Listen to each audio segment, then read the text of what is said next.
మేడిగడ్డ సందర్శన సరే, మరి మా పరిస్థితి ఏంటని ఓ రైతు బీఆర్ఎస్ నేతలను నిలదీస్తూ బ్యానర్స్ కట్టి వినూత్నంగా నిరసన తెలిపారు.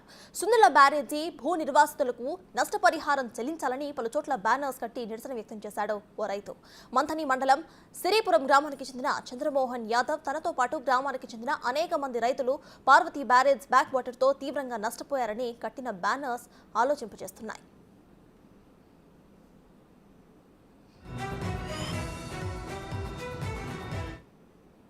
ప్రాజెక్టు నిర్మాణానికి భూములు ఇచ్చిన తమపై పోలీసులతో చిత్రహింసలు పెట్టించి కేసులు పెట్టారని చంద్రమోహన్ యాదవ్ ఆవేదన వ్యక్తం చేశారు. ఇక్కడ జరిగిన అవినీతిని చూడాలని మేడిగడ్డ బ్యారేజీ సందర్శించడానికి వెళ్లిన బీఆర్ఎస్ నాయకులకు స్వాగతం అంటూ ఆయన పలు చోట్ల ఫ్లెక్సీలు ఏర్పాటు చేశారు.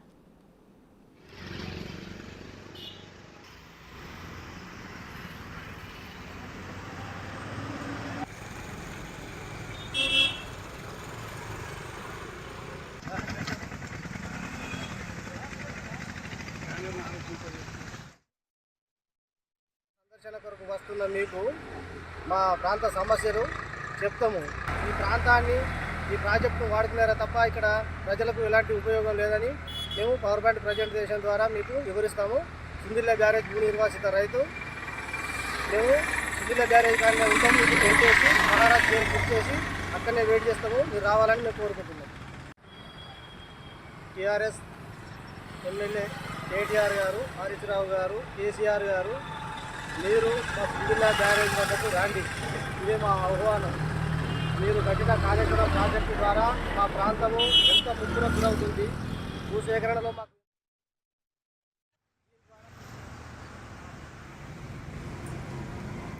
కాళేశ్వరం ప్రాజెక్టు నిర్మాణం పేరుతో జేబులు నింపుకుని ప్రాజెక్టులు నిర్వీర్యం చేసిన బీఆర్ఎస్ నాయకులు మేడిగడ్డ ప్రాజెక్టుకు సందర్శించడానికి వచ్చారని ఆరోపించారు.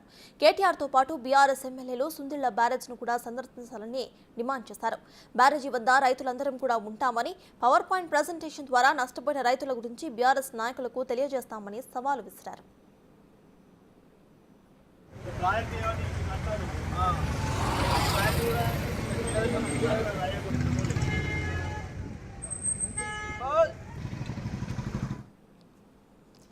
రైతు బీఆర్ఎస్ నేతలను నిలదీస్తూ బ్యానర్స్ కట్టడం ఇప్పుడు మొత్తం కూడా మనం చూస్తున్నాము. ప్రెసెంట్ ఇదే విషయంపై పూర్తి డీటెయిల్స్ మా ప్రతినిధి శ్రీనివాస్ అందిస్తారు. శ్రీనివాస్, చెప్పండి. నిన్న మేడిగడ్డ సందర్శనకైతే బీఆర్ఎస్ పిలుపునిచ్చింది. కేవలం 2 పిల్లలు మాత్రమే కూలిపోయాయన్నట్టు కూడా వాళ్ళు వెనకేసుకురావడం మనం చూస్తున్నాం. అయితే ఇప్పుడు ఒక రైతు కంప్లీట్ గా మనం చూస్తే సంచలనంగా బ్యానర్స్ కూడా వేయడం జరిగింది నష్టపోయామంటూ. సో దీన్ని ఎలా చూడొచ్చు అంటారు?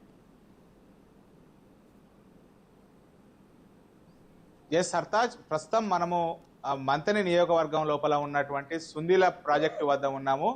ఇటు బీఆర్ఎస్ నాయకులు మేడిగడ్డ, తర్వాత అన్నారము, సుందిల్ల 3 ప్రాజెక్టులు కూడా సందర్శనకు వస్తామని చెప్పి తెలపడంతో ఇక్కడ ఉన్నటువంటి రైతులు తమ ఏదైతే సుందిల్ల ప్రాజెక్టు వల్ల మేమందరం కూడా నష్టపోయాము అని చెప్పి నిన్నటి నుంచి కూడా బీఆర్ఎస్ నాయకులు వస్తే తమ బాధలు వివరిస్తారని చెప్పి సద్దులు కట్టుకొని కేసీఆర్కు మరీ ఒక స్పెషల్ వంటకం చేపించి తర్వాత సద్దులతో సహా వీళ్ళందరూ కూడా రైతులు నిన్నటి నుంచి ఎదురు చూస్తున్నటువంటి పరిస్థితి కనబడుతుంది.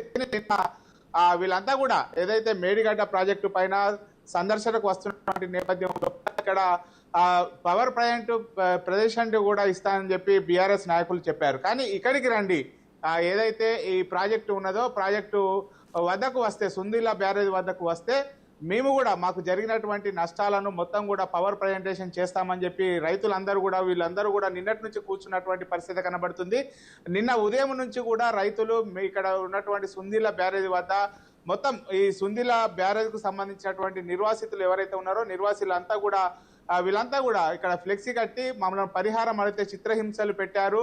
మాకు జరిగినటువంటి అన్యాయాలను ఇటు బీఆర్ఎస్ నాయకులను వివరిస్తాము. గతం లోపల బీఆర్ఎస్ నాయకులను ప్రశ్నిస్తే మమ్మల్ని చాలా రకాలుగా నిర్బంధించి పోలీస్ స్టేషన్ లోపల నిర్బంధించి చాలా రకాల కేసులు పెట్టారు. ఇప్పటికి కూడా కోట్ల చుట్టూ తిరుగుతున్నాము. మాకు జరిగిన అన్యాయం ఏంటిది, మరి మా సంగతి ఏంటిది అని చెప్పి నిన్నటి నుంచి కూడా రైతులు ఇక్కడ తిష్ట వేసి కూర్చున్నటువంటి పరిస్థితి కనబడుతుంది. ఇక్కడ మనకు విజువల్స్ లోపల క్లియర్ గా కూడా చూడొచ్చు. వీళ్ళంతా ఇంటి నుంచి కూడా సద్దులు కూడా తీసుకొచ్చు. ఒక సద్దులు, తర్వాత కళ్ళు, కేసీఆర్ కు ఇష్టం అని చెప్పి కళ్ళు, తర్వాత పెరుగు, చేపల కూర ఇవన్నిటితో కలిసి భోజనాలు తీసుకువచ్చి నిన్నటి నుంచి కూడా ఇక్కడ ఏదైతే సుందిళ్ల బ్యారేజ్ ఉందో సుందిళ్ల బ్యారేజ్ వద్ద నిర్వాసితులంతా కూడా కూర్చొని మరి మా సంగతి ఏంది, మా బాధలు చెప్పరా అని చెప్పి ఇటు చేస్తూ కూడా ఫ్లెక్సీలు కట్టి ఇక్కడ కూర్చున్నటువంటి పరిస్థితి కనబడుతుంది. ఇక్కడ మనకు చంద్రమోహన్ అనేటువంటి రైతు ఉన్నాడు. అసలు ఏం జరిగింది అనేటువంటిది అడిగి తెలుసుకునేటువంటి ప్రయత్నం చేద్దాం. ఎందుకు అసలు అంటే మీరు బీఆర్ఎస్ నాయకులు ఇటు మేడిగడ్డ ప్రాజెక్టు కుంగినటువంటి నేపథ్యం లోపల ఇటు పవర్ ప్రజెంటేషన్ ఇస్తా అని చెప్పారు. మరి మీరు ఎందుకు ఫ్లెక్సీ ఏర్పాటు చేశారు? ఇక్కడ ఎందుకు కూర్చున్నారు నిన్నటి నుంచి కూడా? కాళేశ్వరం ప్రాజెక్టులో భాగమైన సుందిల్ల బ్యారేజీ వద్ద భూ నిర్వాసితులము కేసీఆర్ ప్రభుత్వము చేపట్టిన 123 జీవో ప్రకారము మాకు 8 లక్షలు వచ్చినాయి. 2013 భూసేకరణ చట్టం ప్రకారం 13 లక్షలు వచ్చినాయి. మాకు కేసీఆర్ ఎకరానికి ఒక 5 లక్షల రూపాయలు నష్టం చేసిండు. బ్యాక్ వాటర్ వల్ల 100 ఎకరాల పొలాలు ముంపునకు గురవుతున్నాయి ప్రతి సంవత్సరము. ఇక్కడ 4 ఎకరాల పొలము 20 ఎకరాల పొలాలకు ఇసుక మేటలు వచ్చినాయి. హాస్పిటల్కు పోయిన సంవత్సరం వరదలు వచ్చి ఇసుక మేటలు అయితే ₹1 నష్టపరిహారం ఇవ్వలేదు. ఇలా మేడిగడ్డ అన్నారం సుందిల్ల సందర్శిస్తా మేము గొప్పగా కట్టినామని చెప్పుకునే కేసీఆర్ కేటీఆర్ హరీష్ రావు గారు మీరు వస్తే మాకు చేసిన నష్టం మాకు చేసిన అన్యాయం మాకు జరిగిన బాధ ఏందో చెప్పుకుంటామని మేము నిన్నటి సంది ఇక్కడ మీ కొరకు ఎదురు చూస్తున్నాము సద్దులు కట్టుకొని. ఇప్పటి వరకు కూడా మీరు రాలేదు. మీరు చేసిన భూసేకరణ చట్టం వల్ల మీరు చేసిన కాళేశ్వరం ప్రాజెక్ట్ కట్టడం వల్ల ఇక్కడ ఉన్న ప్రాంతం ఎంత బాధకు గురైంది ఎంత అన్యాయానికి గురైంది ఇక్కడ సమస్యలు ఏందో చెప్తామని వాళ్ళ కొరకు నిన్నటి సంది ఎదురు చూస్తున్నాము. ఇంకా కూడా మేము నష్టపరిహారం అడిగినందుకు మా పైన మంత్రి పోలీస్ స్టేషన్ లో రోకల్ బండలు ఎక్కించి తొక్కి 3 రోజులు పోలీస్ స్టేషన్ లో ఉంచుకొని ఇప్పటి వరకు కోట్ల చుట్టూ తిరుగుతున్నాం మీ కేసులు పెడితే. మా సమస్యలు కూడా మీకు పవర్ పాయింట్ ప్రజెంటేషన్ ద్వారా ఇచ్చేందుకే మేము ఇక్కడ రెడీగా ఉన్నాము. ఎప్పుడు వస్తారు? ఇవాళ వస్తారా? రేపు వస్తారా? ఎల్లుండి ఏ ఒక్క టైం చెప్పండి. మా నిర్వాసితులు అందరం కలిసి మీకు పవర్ పాయింట్ ప్రజెంటేషన్ ఇస్తాం. దానికి ఒక్క పాయింట్ కూడా మేము తప్పు చెప్పినట్టయితే ఇక్కడ నేను ఎలా ముక్కు భూమి రాగిపోతాం. మరి మీరు చేసిన అన్యాయానికి మీరు నిరూపించకపోతే మీరు ఏం చేస్తారో మాకు సమాధానం చెప్పాలి. మా కాళేశ్వరం ప్రాజెక్టు భూ నిర్వాసిత రైతులకు బ్యాక్ వాటర్ వల్ల నష్టపోయిన రైతులకు మాకు సమాధానం చెప్పాలి. లేకపోయిన ఎడల మిమ్మల్ని ఎట్టి పరిస్థితుల్లో వదిలేదు లేదు. కేంద్ర ప్రభుత్వము ప్రధానమంత్రి మోడీ దగ్గరికి పోతాము. మీరు పార్లమెంట్ లో 2013 భూసేకరణ చట్టం ఉండగా 123 జీవోను 2013 భూసేకరణ చట్టంగా ఎట్లా మార్చారని నరేంద్ర మోడీ గారు కూడా అవుతాం ఈ సందర్భంగా చెప్తున్నాం. నరేంద్ర మోడీ గారు కూడా ఒక కమిటీ వేయాలి. కమిటీ వేసి ఇక్కడ నిర్వాసితులకు మీరు 2013 భూసేకరణ చట్టాన్ని 2016 భూసేకరణ చట్టంగా మార్చి మాకు ఎంత అన్యాయం చేశారో నరేంద్ర మోడీ గారు కూడా తెలియాలి. 2013 భూసేకరణ చట్టం లోపల ఏం చెప్తుంది? వీళ్ళు మార్చినటువంటి దాని లోపల ఏమున్నది? వీళ్ళు మార్చిన దాంట్లో ఏమున్నది? మేము కాన్సెంట్ కింద ఇచ్చిన పరిహారమే వీళ్ళకు ఫైనల్ అనేది వీళ్ళ చట్టంలో చేసి ఉన్నది. 2013 భూసేకరణ చట్టంలో ఏమున్నది? ఇక్కడ ఉన్న మార్కెట్ వాల్యూ ప్రకారము ఒక ఎకరానికి ఇక్కడ మార్కెట్ వాల్యూ ఒక 10 లక్షలు ఉంటే దానికి 3 అంతలు రెట్టింపు 30 లక్షలు చేసి ఇవ్వాలని 2013 చట్టంలో ఉంది. దాన్ని అసెంబ్లీలో కేసీఆర్ గారు తాడు బొంగురు లేని చట్టం అని అక్కడ ఎద్దేవా చేసినారు, హేళన చేసినారు. సిపిఐని సిపిఎం ను మాకు మద్దతు ఇచ్చిన పార్టీలను కాంగ్రెస్ పార్టీని తాడు బొంగురు లేని చట్టం తాడు బొంగురు లేని పార్టీ అది అని తాడు బొంగురు లేని చట్టమా అని గుండు పినిస్ పార్టీ అని దబ్బుడుకం పార్టీ అని హేళన చేసి వాళ్ళు చేసిందే చట్టాలు కాదు, వాళ్ళు చేసిందే పరిహారం కాదు, మేము ఇచ్చేదే పరిహారం గొప్ప, మేము చేసిన చట్టమే గొప్ప అని ప్రజలను కాకుండా పార్లమెంటు వ్యవస్థను అసెంబ్లీ వ్యవస్థను పార్లమెంట్ కాన్సెన్స్ ని ఏ విధంగా తప్పుదారి పట్టించిండు. రాష్ట్రపతి గవర్నర్ ఎస్ఎల్ నరసింహన్ గారు కూడా ఎంత తప్పు చేసినారు.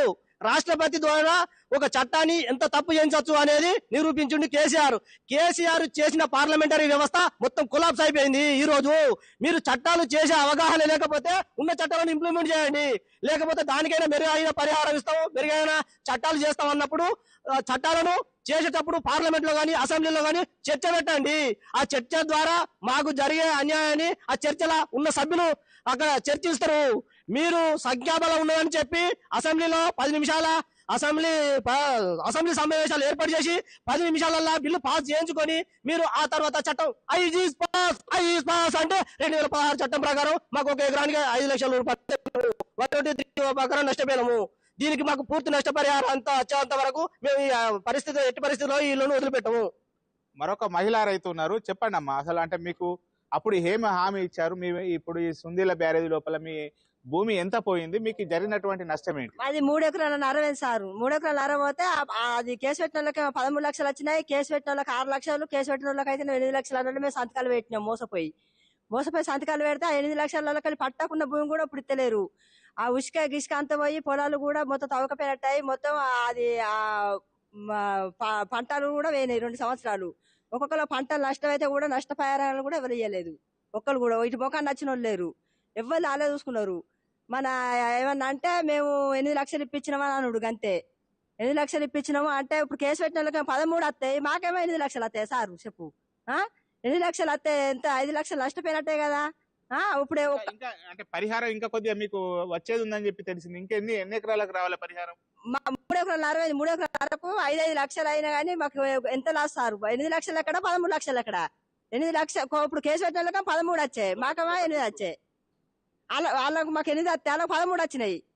అంత ఒకసారి అయినాయి కదా భూములు అయితే. మరి అందరికి అట్టినప్పుడు అప్పుడేమో కేసు పెట్టిన వాళ్ళకి 6 లక్షలు అని చెప్తారు, సంతకాలు పెట్టిన వాళ్ళకి 8 లక్షలు అని చెప్తారు. అట్లా భయపడి మేము ఆ 8 లక్షల సంతకాలు పెట్టినాము, కేసు పెట్టిన వాళ్ళకి 13 లక్షలు వచ్చినాయి. ఇప్పుడు ఎంత నష్టమైంది మాకు. ఇది మొత్తానికైతే కొంతమంది ఇక్కడ ఏదైతే సుందీల బ్యారేజీ లోపల కొంతమంది భూములు పోయినటువంటి రైతులు ఉన్నారో వాళ్ళందరూ కూడా కొంతమంది కోర్టుకు వెళ్ళడం జరిగింది. ఆ కోర్టుకు వెళ్ళినటువంటి వారికి ఆ భూసేకరణ చట్టం ప్రకారముగా 13 లక్షల రూపాయలు ఇవ్వడం జరిగింది.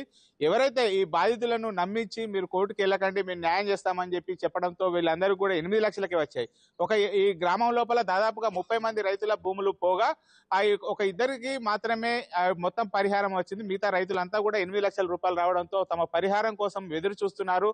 నిన్న బీఆర్ఎస్ నాయకులు ఎవరైతే ఉన్నారో బీఆర్ఎస్ నాయకులు ఇక్కడికి వచ్చేటువంటి సందర్భం లోపల ఇక్కడికి వస్తే మా 30 మంది రైతుల యొక్క బాధలు కూడా తెలుస్తాయి అని చెప్పి వీళ్ళంతా కూడా నిన్నటి నుంచి కూడా ఎదురు చూస్తున్నారు. బీఆర్ఎస్ నాయకులు వస్తే మా బాధలు కూడా మేము పవర్ ప్రజెంటేషన్ ద్వారా మా బాధలు చెప్తాము, మేము మమ్మల్ని నమ్మించి నట్టేట ముంచింది, ఈ పరిహారం కోసం అడిగితే మా పైన కేసులు పెట్టారు, ఇప్పటి వరకు కూడా కోర్టు చుట్టూ తిరగలేక ఇబ్బందులు పడుతున్నామని చెప్పి ఇక్కడ సిరిపురం గ్రామానికి చెందినటువంటి రైతులు చెప్తున్నటువంటి పరిస్థితి కనబడ్డది. వీళ్ళంతా కూడా ఫ్లెక్సీ కట్టుకొని నిన్నటి నుంచి కూడా కేసీఆర్, కేటీఆర్, హరీష్ రావు వస్తే ఆ పవర్ ప్రజెంటేషన్ ద్వారా ఏదైతే సుందీల బ్యారేజ్ ద్వారా భూములు పోయాయో ఈ భూముల యొక్క బాధలు మొత్తం ఇసుక మేటలు వేస్తున్నాయి, మొత్తం కూడా మేము తీవ్రంగా నష్టపోతున్నామని చెప్పి వీళ్ళంతా కూడా ఇక్కడ నిన్నటి నుంచి కూడా ఎదురు చూస్తూ పడిగాపులు కాస్తున్నటువంటి పరిస్థితి కనబడుతుంది. ఇది ఇక్కడ ఉన్నటువంటి తాజా పరిస్థితి. Over to studio.